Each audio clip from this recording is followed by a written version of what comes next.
چونکہ ہم دیکھتے ہیں کہ جہاں پر نماز پوری ہوتی ہے وہاں پہ روزہ بھی ہوتا ہے. تو ہم دیکھتے ہیں شریعت نے بعض مقامات کے اوپر نماز کو پورا قرار دیا ہے اگرچہ آپ نے 10 دن کا قصد نہ بھی کیا ہو.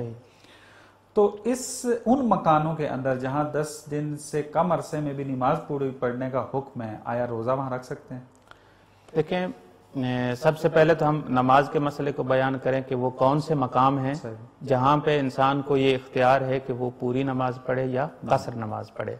تو وہ 4 مقام ہیں کل. آغا خامنائی حافظہ اللہ کے نزدیک سب سے پہلے ان کے نزدیک بیان کیا جائے، پورا جو ہے وہ مکہ شہر، ابھی فعلی شہر ہے، اس وقت کی بات ہو رہی ہے، مکہ، پورا مدینہ، اور جو ہے حائر حسینی، یعنی وہ قبہ جہاں پہ مولا کی قبر مطہر ہے، وہ جو قبے کے نیچے جتنی جگہ ہے یہ جگہ، اور چوتھی جگہ جو ہے وہ مسجد کوفہ ہے. اور آغا سستانی حافظہ اللہ کے نزدیک جو ہے پورا مکہ، پورا مدینہ شہر اور پورا کوفہ. یہ چونکہ فرق یہ ہے کہ آغا خامنائی کے نزدیک جو ہے وہ فقط جو ہے مسجد کوفہ کی بات کر رہے ہیں، اور آغا سستانی جو ہے وہ پورے کوفے کی بات کر رہے ہیں. اور جو حائر حسینی ہے اس میں خود جو ہے انہوں نے بیان کر دیا کہ کتنی مقدار جو ہے نا اس میں آپ نماز پوری یا قصر پڑھ سکتے ہیں.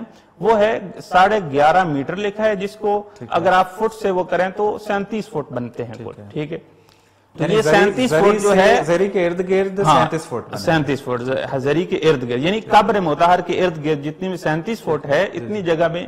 اب یہ 4 مقام ہیں، یعنی مکہ، مدینہ، مسجد کوفہ یا پورا کوفہ لے لیں، یا یہ جو حائر حسینی ہے، اس جگہ پہ انسان کو یہ اختیار ہے کہ وہ پوری نماز پڑھے یا قصر نماز پڑھے. ٹھیک ہے، اب سوال یہ آتا ہے کہ کیا یہاں پہ اگر کوئی شخص ہے، مثلا کوفہ میں ہے یا مثلا مکہ میں ہے، مدینہ میں ہے، تو کیا نماز کا تو یہ حکم ہے کہ وہ قصر پڑھے اگر 10 دن سے کم رہنا ہے، 10 دن سے کم رہنا ہے. ٹھیک ہے، اب کیا روزے کا بھی یہی حکم ہے کہ روزہ بھی جو ہے انسان وہاں پہ قصر یا پورا مثلا پڑھ سکتا ہے، پورا رکھ سکتا ہے؟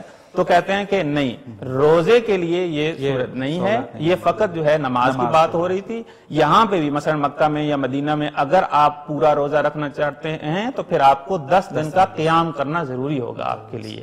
اور ایک اور نقطہ جو ایڈ کرنا چاہوں گا وہ یہ ہے کہ دیکھیں، یہ جو کہا گیا کہ مکہ میں، مدینہ میں اور حائر حسینی میں یا مسجد کوفہ یا پورے کوفہ میں نماز پوری بھی پڑھ سکتے ہیں اور قصر بھی پڑھ سکتے ہیں، یا کوئی اختیار ہے، اس سے ایک اخلاقی نقطہ بھی ملتا ہے. وہ یہ ہے کہ یہ جو 4 مقام ہیں گویا آپ ان کو اپنا وطن سمجھیں. یہ ایسی بات نہیں ہے کہ مکان کی اہمیت کے اوپر دلالت کر رہا ہے، مکان کی اہمیت پہ بھی دلالت کر رہا ہے، اور یہ بھی بتا رہا ہے کہ آپ جو ہے ایسا سمجھیں کہ اپنے گھر میں بیٹھے ہوئے ہیں، اپنے وطن میں بیٹھے ہوئے ہیں. اور یہ بہت اہم مقام بھی ہیں. ایک جگہ خدا کا گھر ہے اور ایک جگہ جو ہے نمائندگان خدا کا گھر ہے. کہ واقعی اس سے بہت کچھ سیکھنے کو ملتا ہے.